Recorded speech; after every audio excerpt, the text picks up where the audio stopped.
Hello, BookTube. I have some mail for you today. I didn't forget this time around. I'm trying not to forget the mail on a crisp, clear Saturday that is nevertheless every once in a while showing little half-hearted snow flurries in the air. Nothing that actually reaches the ground, nothing that will accumulate, but still.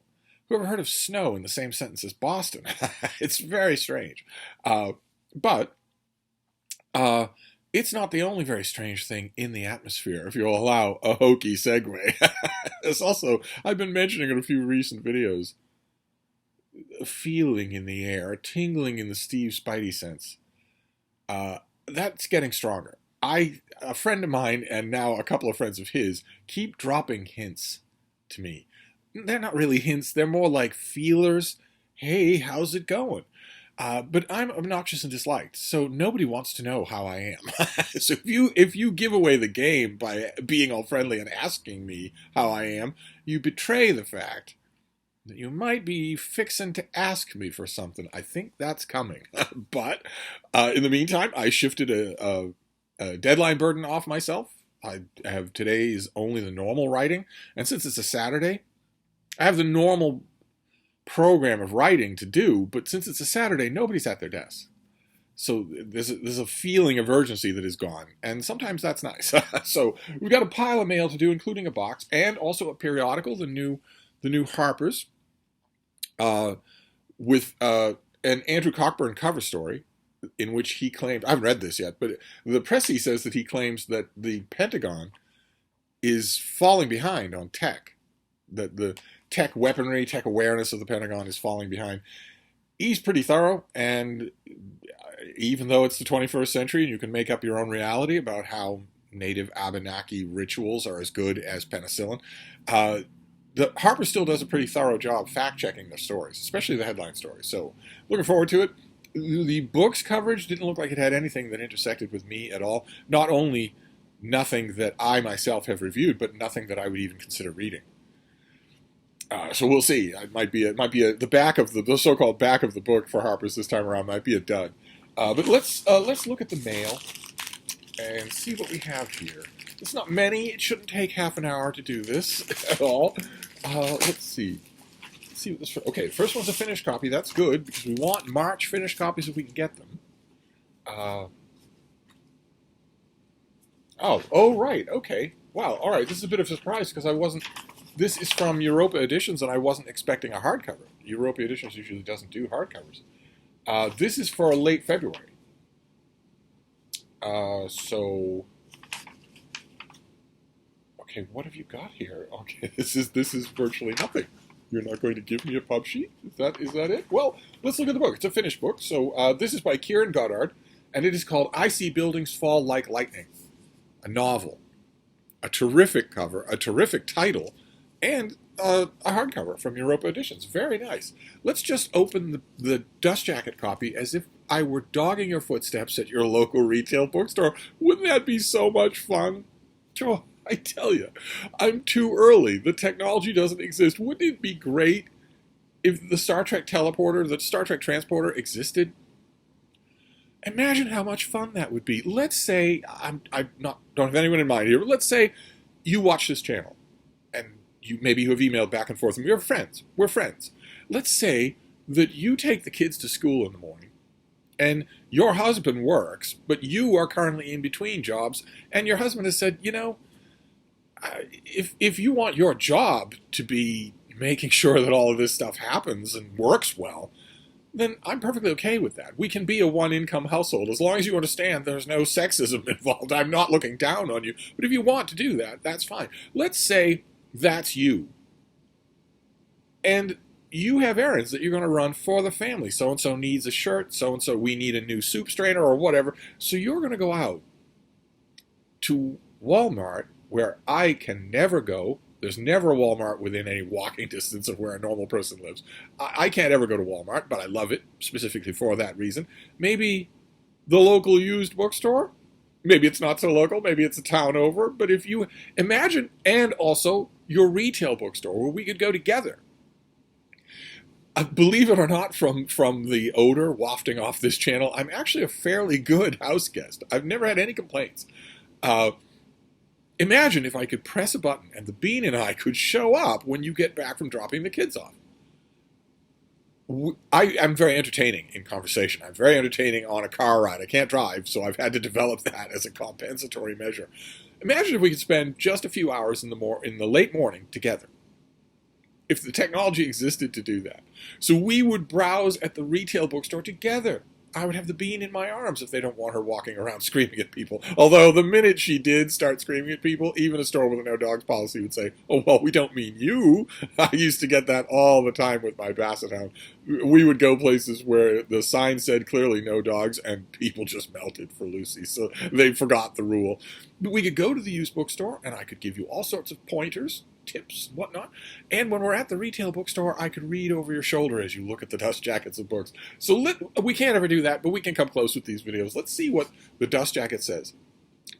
Told through the alternating perspectives of 5 childhood friends from the same housing estate in England, I See Buildings Fall Like Lightning is a story about friendship, place, loss, addiction, and the ways in which lives, minds, and bodies can be limited by material conditions. It also speaks powerfully to the ways in which humor, loyalty, and family can give life meaning and light. Only Rian has made it out of the estate and moved away to another city, but his money doesn't stop him from clinging to a vision of the past that is quickly slipping away. Ollie is fading by the day, drinking and snorting his way through the endless boredom. Things are looking up for Connor, but he is never too far away from chaos.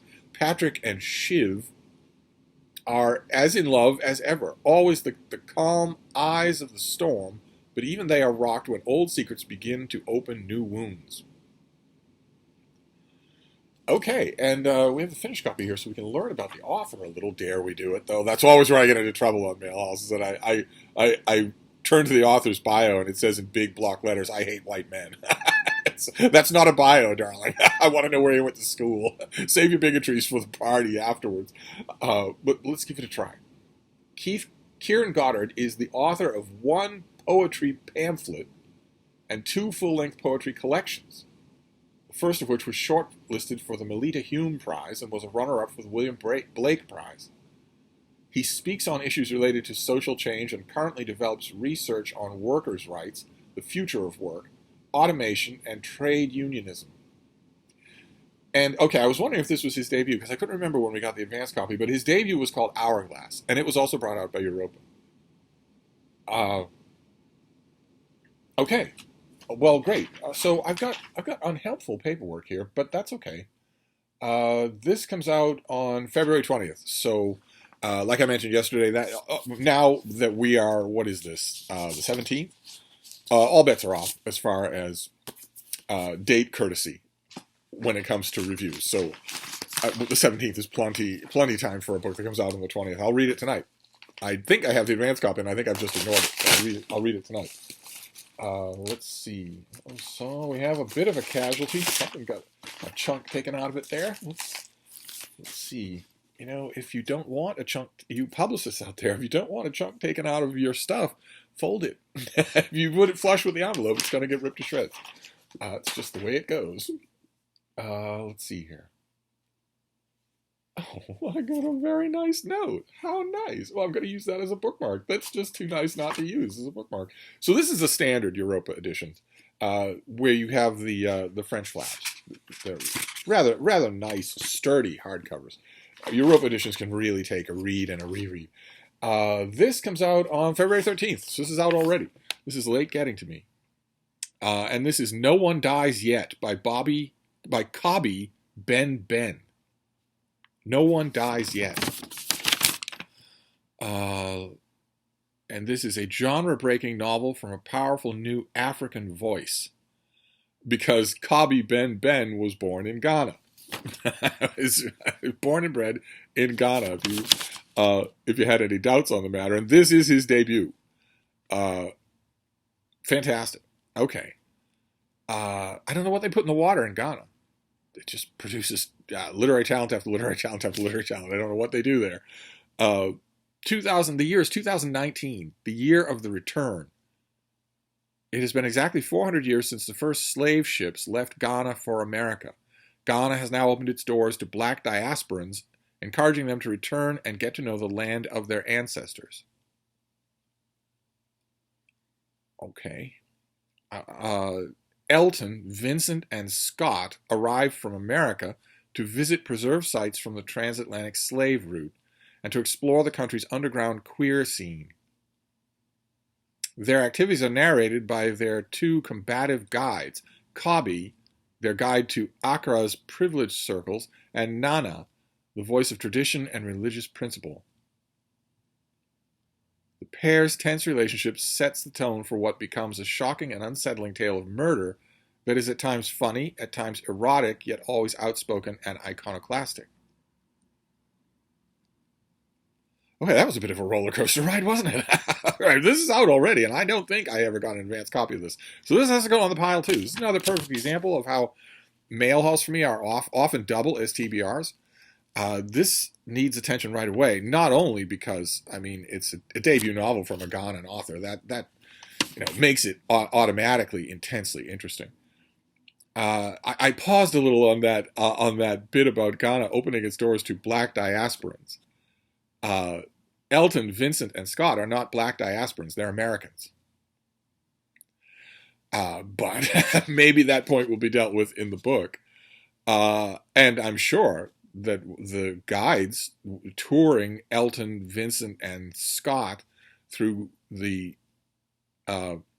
preserved sites from the transatlantic slave route will also equate our three American diasporans on the incredibly active hand that native Ghanaians played in the slave trade. I'm sure that won't be elided from this book in any way. But it doesn't. I'm being troublesome here, but it doesn't matter because it's a debut novel, and you all know I love them, absolutely love them. And this is late getting to me, so hence probably the nice note. So I will get to this right away. I will do it tonight. What have we got here? What else have we got? Let's just keep going. This next one is mighty thin. It's a wee thing. It may be a slim volume of poetry. Once upon a time, I would have said it would either be a slim volume of poetry or a publisher's catalog, but I got all the publisher catalogs electronically now. I don't have to worry about it at all. I don't have to worry about getting forms in the mail. Oh no, it's a slim volume of poetry. Okay. All right. This comes out on the first week of March. I think we saw this already. This is a book called Silver by Rowan Ricardo Phillips. I think we saw an advanced copy of this. This is from the folks at FSG. And there's a pub sheet, but like we've mentioned many times on this channel, what are you supposed to do? What are you supposed to do if you have to write, what is this, 300 words? About a book of contemporary poetry. Even the poets don't know what to say about the poets. So how are you going to say it? How on earth are you going to do it? Let's give it a try. See, maybe this pub sheet writer is made of sterner stuff. Silver is the work of a poet operating at peak performance. Okay. Did you take a white blood cell count or what? A fluid movement through form and theme. See what I mean? What does that mean? That doesn't mean anything. Taking attributes from its eponymous metal, reflective or opaque, of worth and yet also in a sense second, it is rife with productive contradiction. Is it also poison? I assume you're not going that far. This is a collection that builds in movement towards a lyric core. See, what does that mean? You don't build towards a core. You build out from a core. A concept album of a book that simultaneously can be put in one's back pocket, cracked open on any occasion with ease. Well, yes, but you're not going to want to mention that you can put this in your back pocket, I would think, if you're writing a pub sheet for a book that is, let's see, lots of blank pages at the back, 60 pages long. And almost $30. You probably don't want to mention the fact that you can put it in your back pocket. It is the search for adequate objects reflected in pure poetry. What does that mean? What is an adequate object? What is pure poetry? None of this stuff means anything. I'm not criticizing the writer of the pub sheet. They're all faced with this when they have to do this sort of thing. The poems in this book often find their parallels in the musical. Musical is an adjective. Unless you talk about Broadway, and you're sure as hell not talking about Broadway here. If you were talking about Broadway, the Broadway musical, I would have both feet firmly planted on the ground. Instead, Uh, you're not. Parallels in the musical, in references to the Beatles and other much beloved musicians and songs, and in the musicality of the poems themselves, their propulsive internal rhythms and delightful wordplay. The poems in this book often find their parallels in, and then if you take those things out of sequence, which in any series, in any sequence of things, the setup I'm leaving the technical language out here, but the setup in the sentence has to apply to each one individually. It should be that you can remove any of them and the sentence will still make sense, and this one doesn't. Let's remove all but the last of the things in sequence. The poems in this book often find their parallels in the musicality of the poems themselves. You can't parallel yourself. But anyway, in short, it is, in short, a new book by one of our best living poets. Okay, well, we have a finished copy, so we can learn about one of our best living poets. Let's take a look and see. Rowan Ricardo Phillips is the author of 6 previous books of poetry, prose, and translation. The recipient of the Whiting Award, the Guggenheim Fellowship, the Anisfield Wolf Book Award, the Penn ESPN Award for Literary Sports Writing. Good Lord, the list of awards just go on and on and on. Good Lord. The Los Angeles Times Prize for Poetry, the Griffin Prize, NAACP Image Award, long listed for the National Book Award for Poetry. Good Lord, that's huge. Okay, well, he's a distinguished professor of English at Stony Brook University, and he lives in New York and Barcelona. My. Okay. Great. Well, I never know what to do with these. I feel certain that somewhere out there is a potential reviewer of contemporary poetry that will do a lot better job than I would. And that I'm getting these things. Every once in a while I get a volume of poetry, and I'm perfectly happy to mail them out if you live in the lower 48 of the United States, and if you can get your full and accurate mailing address in one try. If you can fit those 2 conditions, and you want to try your hand at reviewing contemporary poetry, I would be happy to send you things. I don't hold my breath for it, because most people who email me wanting me to send them books live in rural New Zealand, where it costs $75 just to put the thing in a package, and it's not going to reach you. It's not going. You don't get any mail. I don't know if you've noticed this in the last 20 years, but you don't get any mail, so it's not going to reach you. Either the people who want me to mail them books are that, or the people who want me to mail them books are the people who think that it's funny that they get their mailing address wrong 2 times in a row, and the 3rd time say, try again. It's so hard to find good help these days. But this is a perfect example. What I'm talking about for you new people to the channel, inexorably approaching 16K, because there are new people on the channel. You new people might not know that in addition to being a super sexy influencer and a ubiquitous book reviewer, I'm also an editor on an online literary site called Open Letters Review. And we punch above our weight. We have just the readership I want us to have. And we don't run reviews of contemporary poetry because it's really hard to find somebody who has an interest in that, because this stuff is usually really bad and really gatekeepingly off-putting, and B, it's really hard to do. It's really hard to write well. To write, this is a 60-page book. To write an 800-word, 600-word review of this in the manner of Open Letters Review. We are newspaper review. No hijinks, no autobiography, no gonzo stuff, no color, no fiction, no nothing like that, no expletives, no nothing like that. Just a really readable, enjoyable experience of reading a review of a book. Doing that for a thing like this is difficult. So maybe that's the reason that they're not exactly falling off trees to fill my inbox. When it comes to contemporary poetry, I'd be happy to run a review of 400 words. But I don't think I want to try it myself. I don't think I would be doing the book justice. But anyway, let's move on here. Let's move on to this next one. Also a finished copy. Good. We're getting lots of finished copies here. That's good. Okay, very good. This is a very late February hardcover. This is a hardcover for February the 29th. So this is basically a March book. I will put this on the March shelf. So this is a March finished copy of something that we've seen already. This is the finished copy of Nicola Tallis's book, Young Elizabeth. The first definitive biography of the young Elizabeth I in over 20 years, drawing on a rich variety of primary sources, tracing her tumultuous path to the crown.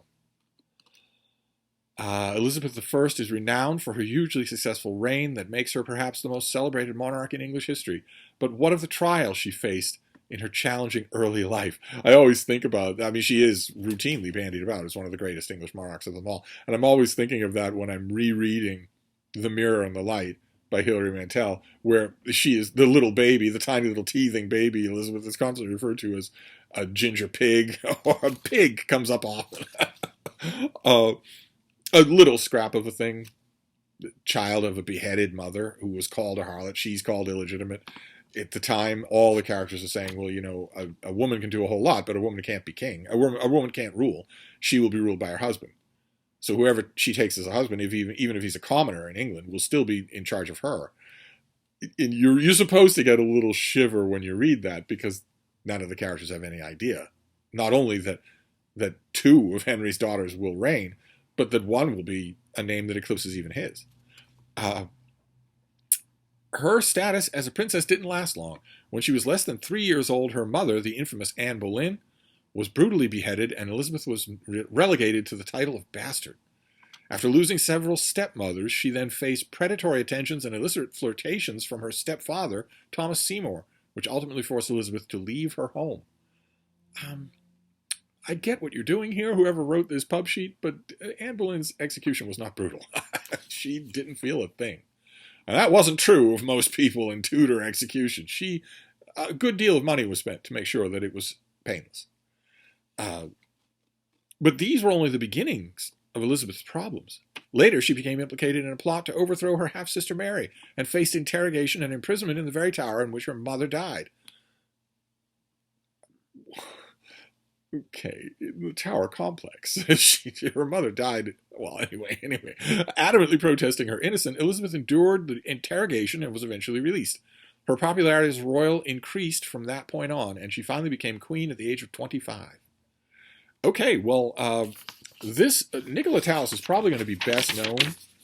I'm going to put this on the March shelf. I don't have anybody here to do that, to help me with it. That's another reason I'd want Star Trek transporters, so I could have company here. Let's not overdo it, because you're boring and your breath smells, but let's not overdo it, but let's have you over here for an hour. You can meet Frida, cuddle with her, and we can play with the book some. But I'm going to put this on the March shelf. But a lot of you will know, in this country, in the U.S., Nicola Tallis, I think, is best known for her book about Lady Jane Grey, which almost certainly this will give me the title. Yes? No? That was the most famous one. Crown of Blood. I think I reviewed Crown of Blood. I might have even reviewed it for the Christian Science Monitor. But here we go. Popular Tudor history. We're not getting a lot of that this year. And then finally we get to the box here. And then we'll be done with this video haul, which has been very pleasingly all over the place. Let's see. The box is fighting me. This is one of the many times in which I'm glad that I don't have a functioning sense of touch. I can just brutalize these things without worrying about it. The only problem with that is that lurking staples can do damage, because I don't know that I'm raking my hand over them. Oh, very good. Okay, fantastic. All right, let's get you out of here. I don't need you. Oh, great. All right. Oh, somebody's gone on a keto diet. This is a March finished copy. That's great. This is by Nicholas Kristoff, and this is, or Jay Kristoff, and this is Empire of the Damned, the sequel to Empire of the Vampire, which was twice as big, but still has that distinctive cover style. Great. Okay, this comes out in mid-March. And the publisher very kindly sent me a copy of Empire of the Vampire so that I could brush up on this world. Okay, the pub sheet here is the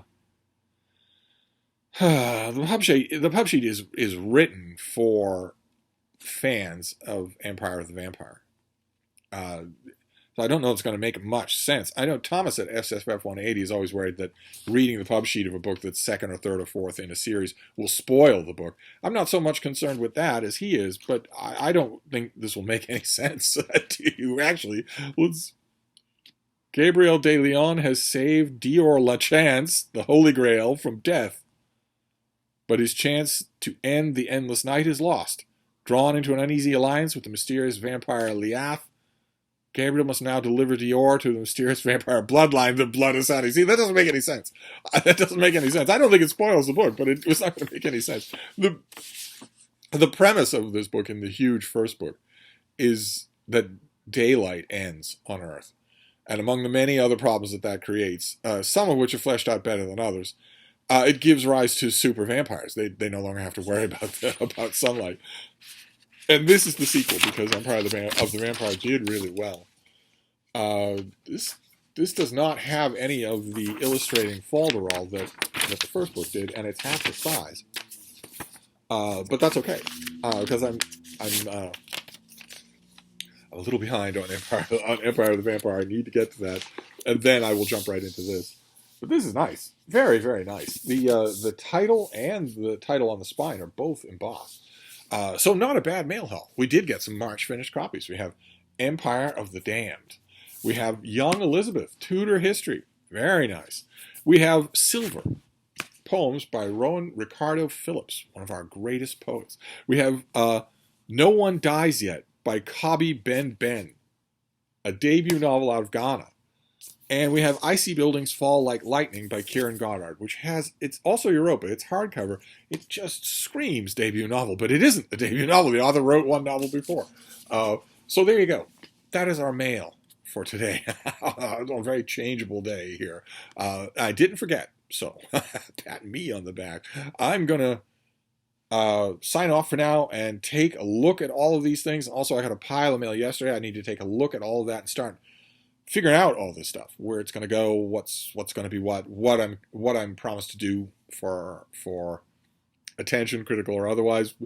I need to figure out all of that instead of just piling it up and letting it wait. The weekend is when I do that, so I will sign off and do that. But no mail tomorrow. I doubt very much there'll be mail tomorrow. So we'll just have to figure out something else to talk about. I will see you then. Thank you, BookTube.